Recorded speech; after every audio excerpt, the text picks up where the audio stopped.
Empecemos directamente con este análisis. Hoy vamos a explorar una de las épocas más convulsas, complejas y, la verdad, más fascinantes de la historia contemporánea. Vamos a ponernos unas gafas puramente estructurales para diseccionar a fondo la Argentina de los años 1955 a 1973. La idea no es quedarnos en la superficie ni en la típica lista de nombres propios, sino ver qué placas tectónicas se estaban moviendo por debajo, provocando constantes terremotos políticos y económicos. Es literalmente como un enorme rompecabezas donde los hilos del poder, el dinero y la resistencia ciudadana se cruzan de una forma asombrosa. Para que nos hagamos una idea de la magnitud de esta inestabilidad, fijémonos en este número, 13. Sí, 13. Entre el golpe de Estado del 55 y el del 76, el país tuvo nada menos que 13 presidentes.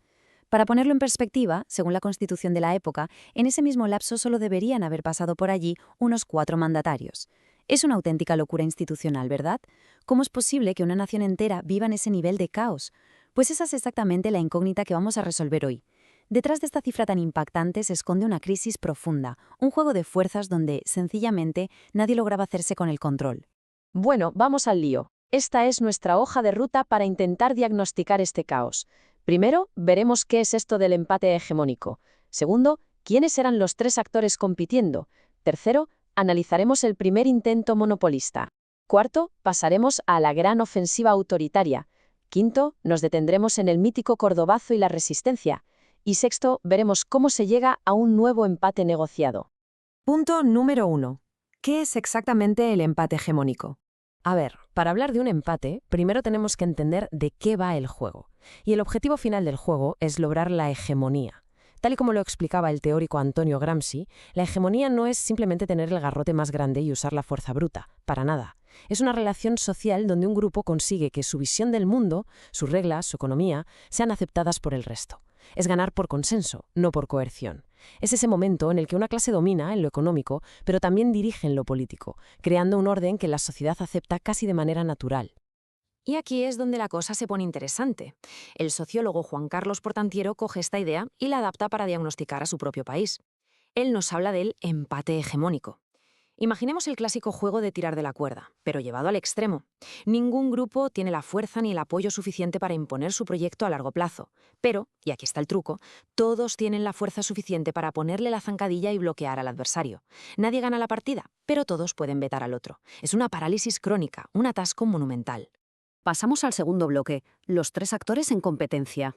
Básicamente tenemos a 3 grandes protagonistas subidos en este ring histórico. Primero, la burguesía agraria. Estamos hablando del poder de toda la vida, los dueños del modelo agroexportador, con muchísimo peso en las instituciones. Luego, irrumpe el capital monopolista financiero, el dinero nuevo, las empresas multinacionales empujadas por la globalización que vienen pisando fortísimo para hacerse con la economía. Y en la otra esquina, el proletariado industrial, una clase trabajadora súper numerosa, muy consolidada y muy bien organizada, que va a ser el gran muro de contención y de resistencia. Entonces, el meollo de la cuestión es la enorme asimetría que se crea arriba del todo, en la cúpula. Se abre una brecha gigante. Por un lado, la burguesía agraria tiene los contactos, la tradición política y se resiste a perder su estatus. Por el otro, el nuevo capital monopolista financiero tiene todo el músculo económico y empuja hacia la modernización global, pero le falta legitimidad y apoyo popular para gobernar. Justo este choque de trenes entre la vieja política y la nueva economía es el combustible que alimentó la cadena incesante de golpes de Estado y crisis. Y llegamos al tercer punto de nuestro recorrido, el primer intento monopolista. Empezamos a ver este tira y afloja en la práctica con la llamada Revolución Libertadora en el 55, un intento a la desesperada de las clases tradicionales por recuperar el mando. Pero resulta que las armas en esta guerra también eran burocráticas. Echemos un vistazo a esta imagen.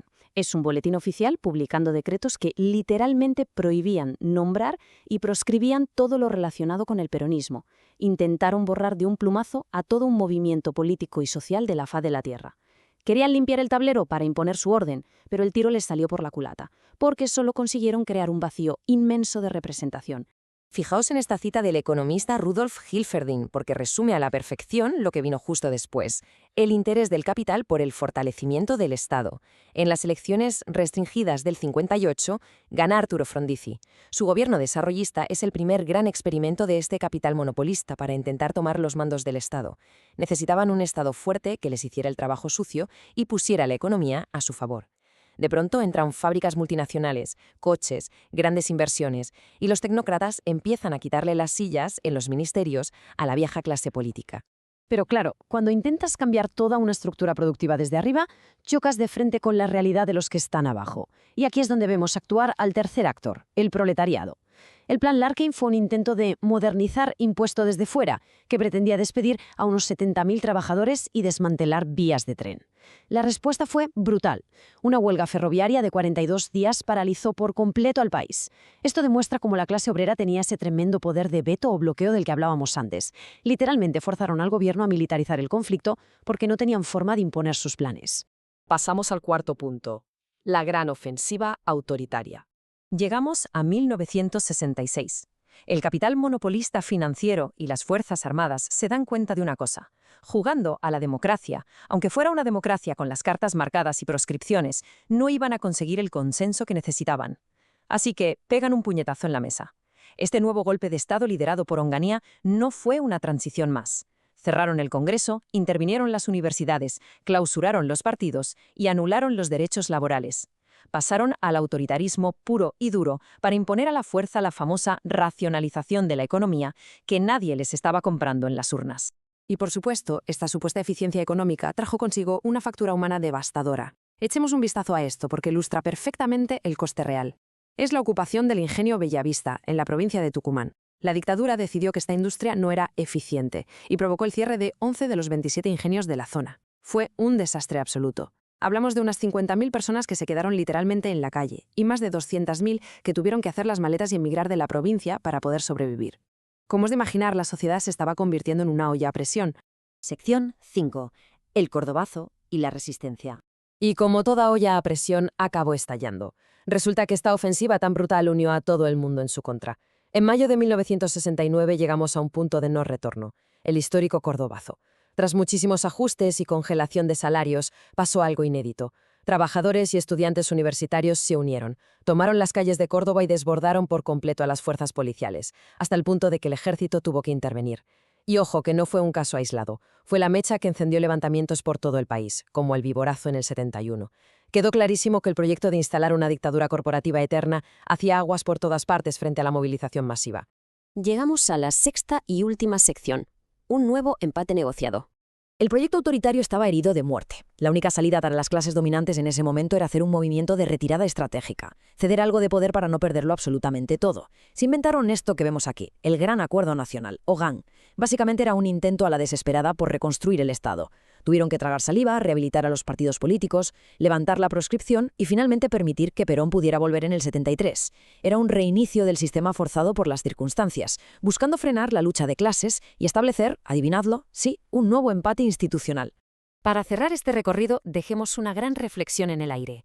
Hemos comprobado cómo este choque constante, donde unos no pueden dominar y otros no dejan de resistir, generó décadas de ida y vuelta entre dictaduras y democracias rotas.